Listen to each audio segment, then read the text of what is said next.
Hi viewers, welcome to our channel. ప్రస్తుతం మనతో పాటు సీనియర్ జర్నలిస్ట్ దాము బాలా సార్ వారితో మాట్లాడాం.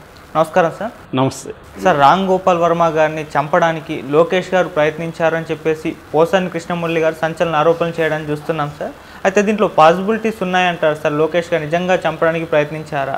అలాగే మరి పోసాని గారు ఇంకొన్ని ఆరోపణలు కూడా చేయడం చూస్తున్నాం కదా, దానిపైన మీ ఒపీనియన్ ఏంటి సార్? పోసాని నిన్న ప్రెస్ మీట్లో అనేక అంశాలు మాట్లాడారు. ముఖ్యంగా కూటమిలో ఇద్దరు పార్టీలు, రెండు పార్టీలు అంటే ఒకటి తెలుగుదేశం అండ్ జనసేన, వీళ్ళకి సంబంధించి ఆయన ప్రధానంగా ప్రశ్నలు సంధించారు. బీజేపీ మీద ఏం పెద్దగా మాట్లాడలేదు. సో ముందుగా ఆయన మన టాపిక్ ఆర్జీబీని చంపడానికి తెలుగుదేశం వాళ్ళు కొంతమంది ప్లాన్ చేశారు. లోకేష్ కూడా గ్రీన్ సిగ్నల్ ఇచ్చాడు. బట్ చంద్రబాబు దాన్ని అడ్డుకున్నాడు, ఆపేశాడు. లేకపోతే ఆర్జీబీని కూడా చంపాలని వాళ్ళు అనుకున్నారు.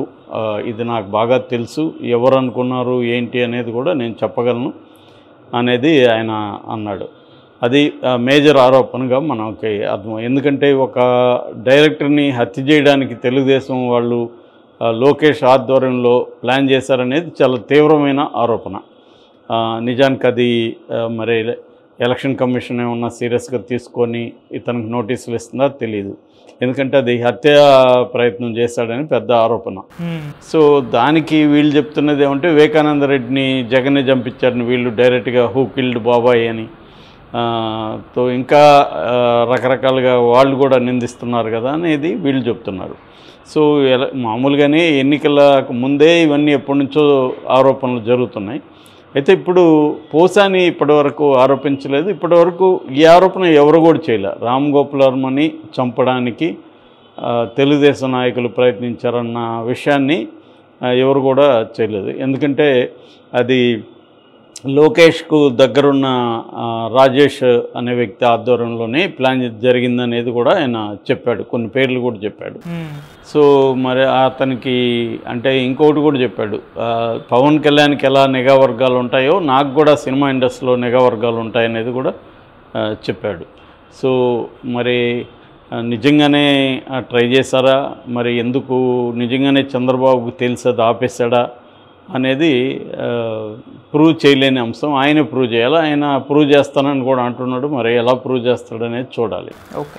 ఇక ఆయన అసలు ఇది ప్రాబబుల్ అంటే ఎవరినైనా చంపడం అనేది నిజానికి అదేమీ పెద్ద కష్టం కాదు. దానికి సరైన ప్లానింగ్ వ్యవహారాలు ఉంటే ఆర్జీవీ లాంటి వాళ్ళని అయితే ఈజీగా, ఎందుకంటే ఆయనకేం సెక్యూరిటీ ఉండదు, ఆఫీసులు ఉంటారు. అట్లాగే ఆయన పబ్లిక్ ఫిగర్ కాబట్టి బయట కూడా తిరుగుతుంటారు. సో ఆయన్ని ఒక పొలిటికల్ పార్టీ అనుకుంటే పెద్ద విషయం కాదు. యాక్చువల్గా నేను ఆయన సినిమాలు తీస్తున్నప్పుడు కూడా ఈ తెలుగుదేశం మీద నేను కూడా ఒకసారి అడిగాను ఆయన్ని, ఆర్జీవీని, సార్ మీరు ఇలాగా అంతా చంద్రబాబు మీద వీళ్ళ మీద తీస్తున్నారు కదా, చంద్రబాబు అప్పుడు ముఖ్యమంత్రిగా ఉన్నప్పుడే ఈయన తీశాడు కదా అమ్మరాజ్యంలో కడపబెట్టలు ఇట్లాంటివి. సో అప్పుడు అడిగితే ఆయన చాలా కాన్ఫిడెంట్గానే ఉన్నారు. ఏం చేస్తారు, దేనికైనా నేను రెడీ అన్నట్టుగానే ఆయన మాట్లాడారు. ఎందుకంటే ఆయన అంతకుముందు కూడా ముంబై మాఫియాతో కూడా ఆయన ఢీకొన్నారు. ముంబై మాఫియా కూడా ఆయన థ్రెట్ ఉండేది. అప్పట్లో ఆయనకు విపరీతంగా ఫోన్లు వచ్చేవి. కొంతకాలం బౌన్సర్లను కూడా పెట్టుకున్నాడు. ఆ తర్వాత కూడా కొంతమంది స్టూడెంట్లు వచ్చి తెలుగుదేశం వాళ్ళు వచ్చి ఈయన ఆఫీస్ ముందు ఆయన బొమ్మని దగ్ధం చేయడం, గొడవ చేయడం, చంపేస్తామని కూడా బెదిరించారు. అవన్నీ కూడా చూసాము.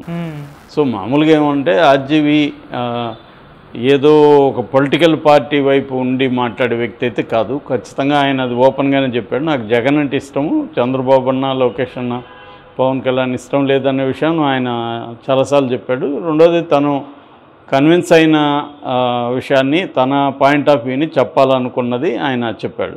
అలాగే ఎవరు చూపించలేదు. అట్లాగే లోకేష్ని కానీ పప్పు అని ఆయన బాగా ప్రచారం చేశాడు. ఒక రకంగా ఆయన సినిమాలు ఏంటంటే సినిమాగా ఆడకపోయినా అది పబ్లిసిటీ అనేది పెద్ద ఎత్తున వస్తుంది, వైరల్ అవుతుంది. అది ఆయనే చెప్పారు, నా సినిమా ఆడకపోవచ్చు కానీ నా సినిమాకు సంబంధించిన డిస్కషను, ఎవరి షాటు అవన్నీ కూడా ఒక సినిమాలాగా లెక్కేసుకుంటే నేను 1000 సినిమాలు తీస్తున్నట్టు ఒక సినిమా బదులు అనేది కూడా ఆయన చాలా క్లియర్గా చెప్పాడు. సో అయితే ఇక్కడ ఏంటంటే ఇలాగా ఒక అభిప్రాయాన్ని వ్యక్తం చేసిన వాళ్ళని చంపాలంటే అట్లాంటప్పుడు జగన్ కూడా చాలామందిని చంపాలనుకుంటాడు కదా.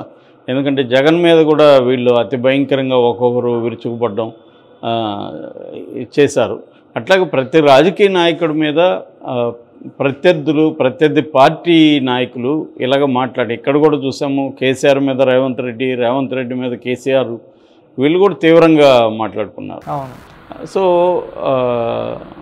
గతంలో కూడా ఎన్టీఆర్ మీద కృష్ణ చాలా సినిమాలు తీశాడు. దాదాపు 1 డజన్ సినిమాల పైన తీశాడు. నా పిలిపే ప్రపంచం లాగా చాలా సినిమాలు తీశాడు.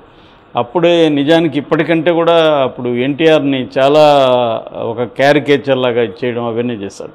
అయితే ఆ టైంలో ఒక పత్రికా అధిపతి పింగళి దశరథరామ్ అని ఎన్కౌంటర్ అనే పత్రిక, అతన్నైతే ఎన్టీఆర్ ప్రభుత్వంలో మినిస్టరే చంపించాడనేది అప్పట్లో వైరల్ అయింది. ఎందుకంటే ఎన్టీఆర్ ప్రభుత్వంలో ఒక మంత్రి కూతురు డ్రైవర్తో లేచిపోయిందనే విషయాన్ని ఆయన రాశాడు. అప్పట్లో ఎన్టీఆర్ని ఇమేజిన్ కావచ్చు, ఎన్టీఆర్ని అతి దారుణంగా విమర్శించిన పత్రిక ఏదైనా ఉంటే పింగళి దశరథరామ్ పత్రిక అనమాట. సో అప్పట్లో మేము కూడా చదివేవాళ్ళం, మాకందరికి కూడా అది చాలా అట్రాక్ట్ చేసే, ఆ టైంలో ఉన్న యూత్ని అట్రాక్ట్ చేసే విధంగా స్టైల్ కానీ డేరింగ్ అండ్ నేచర్ అనేది ఆయన్ని చాలా దారుణంగా విజయవాడలో చంపిస్తారు. సో అలాగా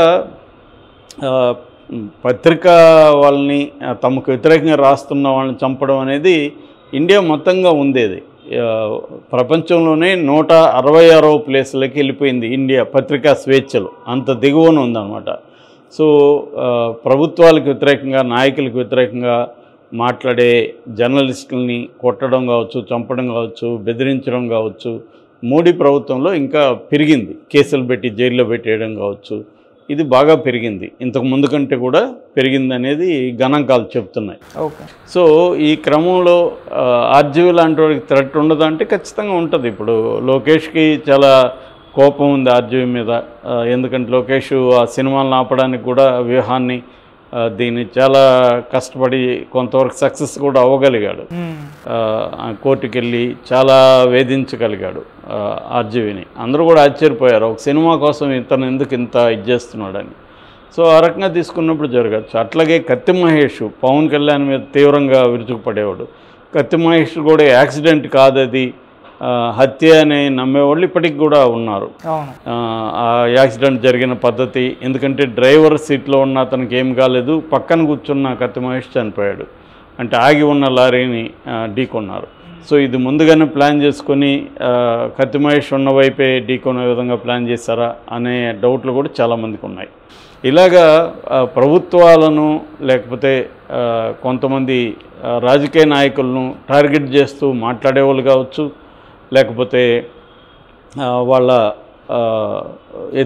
వాళ్ళ ఎండగట్టడం అంటారు కదా, అంటే ఎక్స్పోజ్ చేయడం, వాళ్ళ అక్రమాలు కావచ్చు, మిగతా వాటిని ఎక్స్పోజ్ చేసే వాళ్ళని కావచ్చు, వాళ్ళ మీద తీవ్రమైన కోపం ఉండే అవకాశం ఉంది. ఇవాళ రాజకీయాలు చాలా హేట్ సెంటర్డ్ పాలిటిక్స్ అయిపోయినాయి. అంటే విషాన్ని చిమ్మడం, విద్వేషాన్ని రెచ్చగొట్టడం అనేది అయిపోయింది. ఏ విమర్శను కూడా తట్టుకునే పరిస్థితి కనిపించట్లేదు. ఇంతకుముందు అది ఉండేది ఒకప్పుడు, ఇప్పుడు అది బాగా పెరిగిపోయింది.